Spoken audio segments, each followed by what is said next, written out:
going on? I'm back again. Right now I'll be sharing with you guys 2 of the latest chest training tips I recently learned, and this has definitely helped me with my chest development, and it's probably gonna help you guys as well. So if you guys have already checked out my push-up video or my biggest chest trainer regret, you can check it out right here. But today I'll be talking more about benching and fly variations. And I know flies, they get a very bad reputation. People say, oh, you don't need flies in your program, and that's personally what I thought for years. But if you have a very bad body part that has not the best development, you might actually benefit from isolating it. So I know people say, for example, all you need for shoulders is overhead work. You can still benefit from some lateral raises. It's not going to kill you either. Same thing with the chest muscles. You don't need flies, at least most people don't, but in certain cases, some people might actually benefit from doing them in a way that will not be too detrimental to shoulder health, because a lot of people tend to complain about how it could trigger shoulder pain due to the positioning of the body and the weights. But there's ways around that. So first things first, as far as the bench is concerned, a lot of people know that if you want to get a nice stretch in the pecs, you want to lift heavier, you want to get stronger over time, and you also benefit from a lot of pause reps. And the thing with pause reps is that a lot of people, they'll just relax the bar on their chest, or they'll do what's called a double bounce. So it's not like a true pause.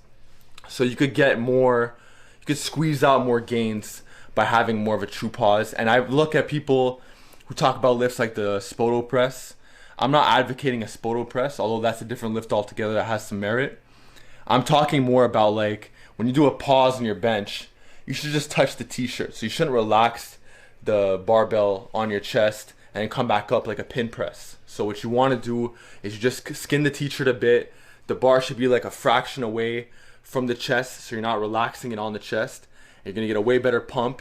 And that way you're relying all on the muscle. You're not relying on, your lower rib cage to help you bounce out the bottom.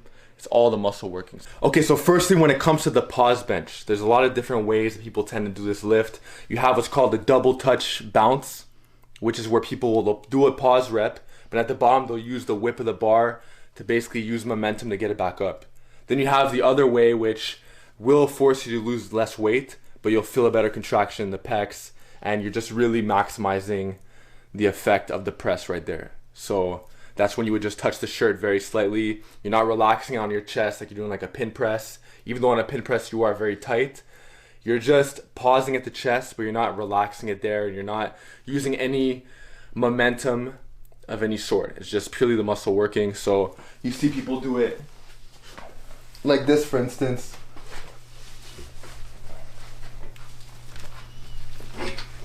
Where they'll pause the chest, but they'll do a little bounce. And what I want instead is I'm gonna just skin the t-shirt for the pause. I'm gonna come back up. So see the difference between that and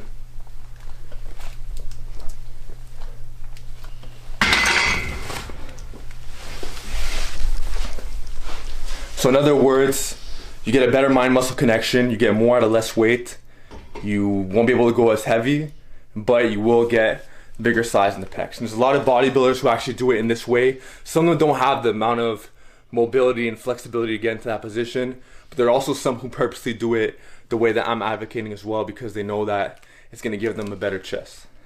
Alright, so secondly, we're going to talk about the dumbbell fly. So this is a lift I personally find has a pretty bad reputation. A lot of people don't necessarily do it because they say it's problematic for the shoulders if you go too low with a weight that's heavy enough. Because when you load up horizontal abduction with, let's say, 60, 70, 80 pound dumbbells, and you go a little bit too low on one rep, that could be problematic, especially if you're doing that at the end of a workout, which would be pretty good because you're pre-exhausted, but we don't have to put ourselves in these compromised positions to begin with. So let me explain a bit further. So you see people, they'll do the dumbbell fly, and they'll go at a depth that's good. For example, a neutral grip.